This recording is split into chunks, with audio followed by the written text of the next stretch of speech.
So, Lone Rider here, and I just wanted to throw out things that I look for in a car as a cyclist. And I figured I'd mention this because every once in a while people do buy a new car, and I mean the way I was raised, you kept your car until it basically fell apart. But some people get new cars every few years, or they lease them, or even if somebody is not somebody who does that, they still at some point are going to need to either buy a first car or a new one at some point. So I figured I'd throw this out there. Now, there are some cyclists who get by without cars, and for some of us that's an ideal we aspire to. I at one point, remember one time I went an entire winter without driving at all. But circumstances being what they are, sometimes even a cyclist has to own a car, or at least sees a benefit in it. And this is what I look for when I'm looking at the feasibility of a vehicle. So the first thing is I prefer hatchbacks, and there's several reasons for this. One is that they usually have very good rear quarter and direct rear visibility. Whether you're looking to the back and side prior to changing lanes, or whether you're looking in the rearview mirror and straight out the back window to see what's behind you, they have very good visibility in that regard. They have a large rear window that usually comes down very far, so you can see what's behind you even if it's fairly short. They usually have windows on the rear quarter side that are very visible and spacious.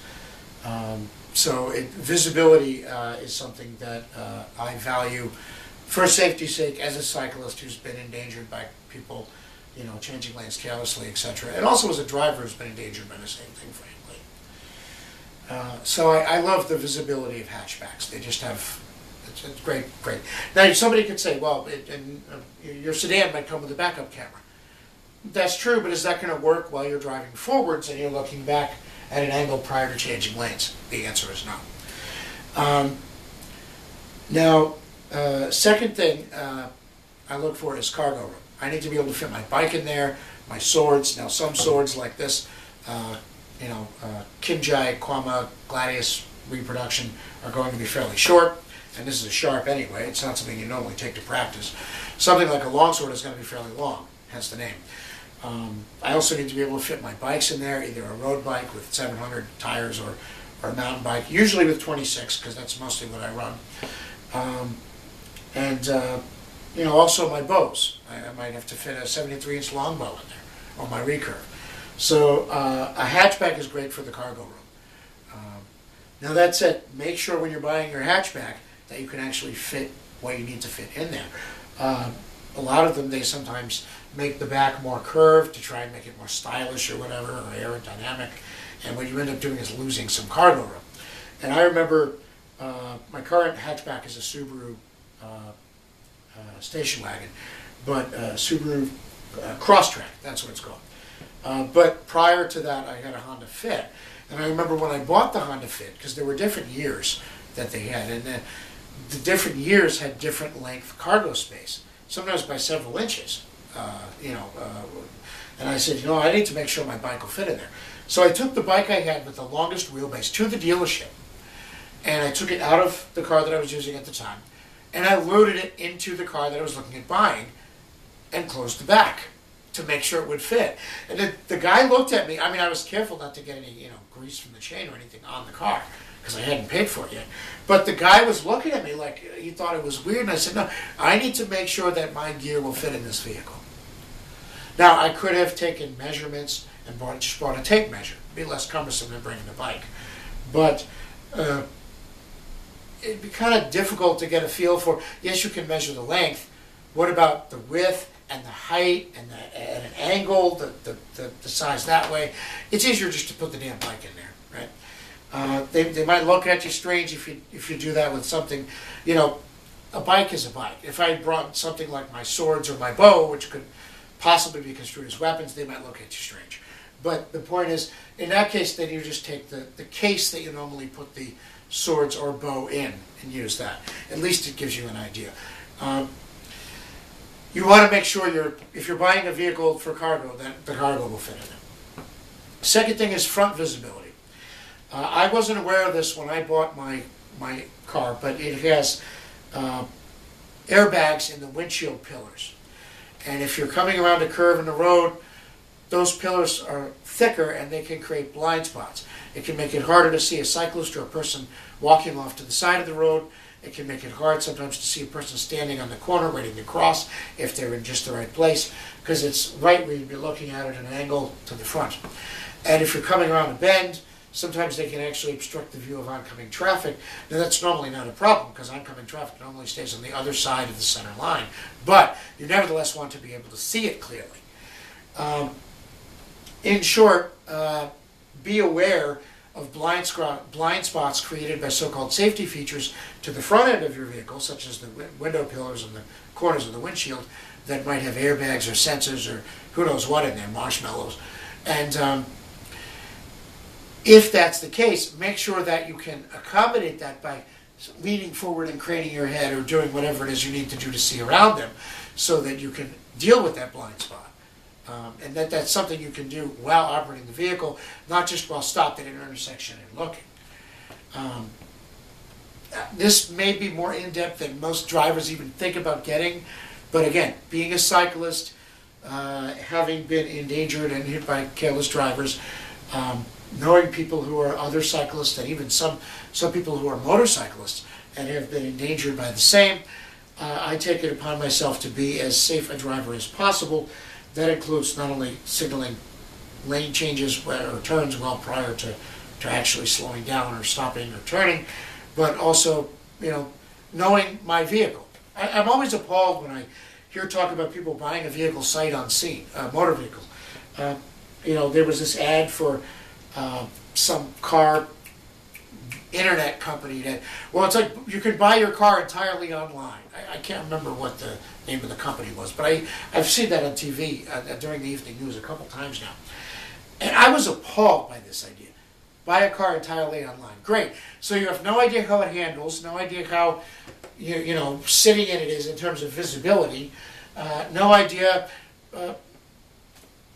I would argue that shouldn't even be legal. You should have to actually try it out first for safety's sake, right? If nothing else. And if you don't care about your own safety, how about everybody else around you on the road? I mean, my God, we're becoming so lazy as a civilization. The idea of buying a car with sight unseen online or through the internet without ever driving it first or sitting in it, my God. Second thing, or I should say, third thing. The first thing is rearward visibility. Second thing is cargo room. Third thing is front visibility. Fourth thing, I prefer a manual transmission. Now, there's several reasons for this. One, I grew up using it. Two, I find that in long drives, if I have to drive for a long distance, an automatic feels too disengaged. I don't feel like I'm doing enough. And therefore, it's easier to get lax with your attention. If you're constantly having to shift whenever you come to an uphill, a downhill, or whatever, then at least you're more engaged with the road around you and you're less likely to have your attention drift. So to me, it's almost a safety thing. Being more actively participating in driving the vehicle. Secondly, I like that awareness of my surroundings. I like knowing that I'm coming to an uphill, a downhill, whatever, that's prompted, that awareness that's prompted by my having to more fully engage with the vehicle. In the old days, a manual transmission used to be more advantageous due to getting better gas mileage. With automatic transmissions and continuously variable transmissions and all of that crap, that's usually not a thing nowadays, but that used to be one of the reasons. Less now, but to me, being more engaged with my environment and with the vehicle is still a reason to have a manual transmission. Also, frankly, the automatic transmissions only shift at a preset point, so you either have to gun the gas if you really want it to shift in a timely fashion, or you have to sit there and wait for it to slowly run through its pre-programmed settings.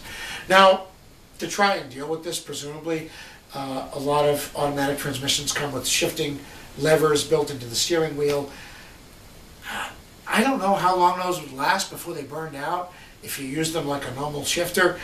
I know how long a clutch lasts. I know how long, that sort of thing lasts. How long do these electronic switches last? I don't know. But anyway, I prefer a manual transmission. Your mileage may vary, but that's something I insist on. A second thing is, if there is something unusual about the vehicle in terms of electronics where previously there was a mechanical device, shifting or otherwise, inquire as to the lifespan of those switches and the relays built into them. I remember when I was looking at my Subaru station wagon, the tailgate, the back part of the hatchback, had a electronic button that you pressed under a flexible rubber tab, as opposed to an actual mechanical latch. And it was an electronic switch, not a latch. And I remember asking the guy at the dealership, who talked to Greg Haim about the colors and the options and this and that. When I got down to the nitty-gritty, he wasn't very helpful, to be fair. Now, probably he's not used to people asking these kind of questions, but I'm thinking about it as a mechanic, as somebody who works on his own stuff, bikes, watches, swords, whatever. And I asked him, okay, I noticed that this, unlike my old car, which had a mechanical latch, this one has an electronic button. Does that burn out after a while? Like what's the maintenance with that? Because I noticed it's not mechanical. It's not just a latch tripping a wire. It's a button that you press with relays built into it. Like, how long do those last? And the guy looked at me and he said, honestly, I have no idea. Nobody's ever asked me that before. We should be asking these things if we're buying the vehicle, right? Right? I mean, to me, that's a common sense thing to ask. I don't know why nobody's asked that before. Maybe they're more interested in the pretty colors, but anyway. So these are just a handful of the things I look at. And the last thing is no so-called autonomous or self-driving features. I will go a mile out of my way to avoid those sort of things. I don't think they should be encouraged. I believe they're an attempt to capitalize on laziness. As a cyclist, I certainly don't see any effort being made to accommodate cyclists. The self-driving attempts I've seen have been incredibly poor and dangerous as far as cyclists and even motorcyclists are concerned. I would avoid anything like that. In an ideal world, could some semi-autonomous features or whatever that they now offer, could some of them be useful? Potentially. But they're no substitute for your eyes and ears and brain, and I just don't want anything to do with them. So that's another reason to buy a manual transmission version. The semi-autonomous features currently offered are usually not offered on a manual transmission version of the vehicle. So that's just one more reason to get that. Anyway, these are things I normally look at when I'm buying a car. You'll notice there's not really anything in there about horsepower or miles per hour or turning radius. I'm not a car guy, right? I mean, it's nice to have a car that handles decently. And I'm going to be honest, I grew up with little teeny tiny cars, little 90 horsepower Hondas that you could fit almost where you could fit a bicycle, practically. But yes, the Subaru station wagon is a little bigger. That was the first learning curve because it was wider, and I had to modify my lane position. Rather than a center lane position, which is the normal default, I had to be slightly to the left of center, closer to the center line, to make sure I was giving adequate room off to my right for bicyclists or other people who might be off to the right. I'm always careful of that as a cyclist myself. So, driving a wider car, I had to make sure I was leaving adequate room to my right. But generally speaking, it's nice to have a car that performs well and is comfortable to drive. And I'm going to be honest, I prefer a car that is a little more responsive than when it's comfortable, right? And comfort is, I'm used to riding bicycles which are rigid, at least road bikes. They don't normally have shocks on them. Mountain bike, different story, but even some of my mountain bikes are rigid. So, I prefer responsive over comfort in that sense.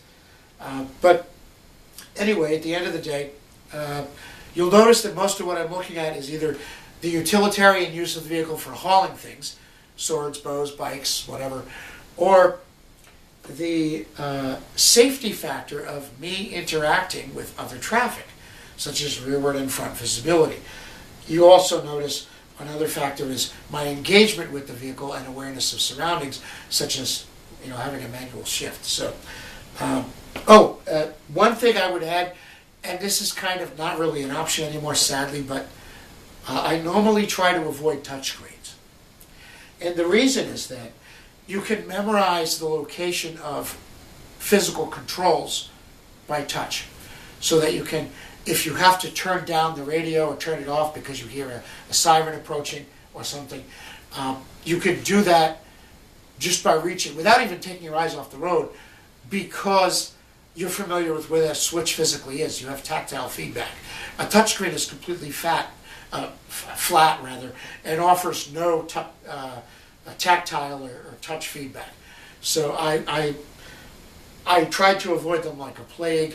Sadly, they're infesting every car now. To be fair, my current car has a touchscreen display, but for most of the functions there are still buttons. However, for some of them you do use the touchscreen. I dislike it immensely. Okay, I dislike it immensely. I would much rather have knobs and buttons. They work fine, and it's all you need, and it's safer. If you do have to operate it while you're moving the vehicle, again, such as if there's a siren, you need to turn down the radio to hear clearly what's happening, you can do it without even glancing down for a second, because you're just, and to people who say you can't memorize things like that, I beg to differ, okay? It's called muscle memory. And yes, if you drive, instead of leasing a new car every year, if you drive the same car for a handful of years, you get muscle memory. You know exactly where everything is without looking. You don't look when you're shifting, you don't look when you're operating the controls, you just go by touch. But you can't do that with the touchscreen.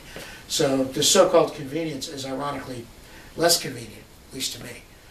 Maybe I'm just old school, but I'd rather be old school than be dead or be responsible for somebody else being dead because I was careless, right?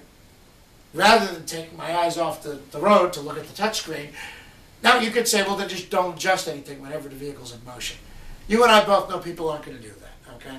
So what's better? A touchscreen that you have to look at because it offers no tactile feedback, or something where you can memorize the position of the switches based on touch? Common sense here, right? Anyway, that's what I look for when looking at a vehicle. And like I said, you'll notice it's very practical stuff. It's not glamorous. It doesn't involve, how fast can you go from 0 to 60 or anything like that. It's basic stuff. But it's stuff that I think we should all be looking at. And, you may not be a cyclist. You may not think in these terms the way I think in these terms. You may not need to carry a bow or a fencing sword or a bicycle in your car. But whether you need the cargo carrying capacity for a long bow or a 29 or mountain bike or whatever, or 26, we could all benefit from thinking about roadway interaction and how that affects our vehicle choice or is affected by our vehicle choice. And, buying a vehicle that has good visibility, that is safe, that, these are things we should all think about. At least that's what I think. Low rider up.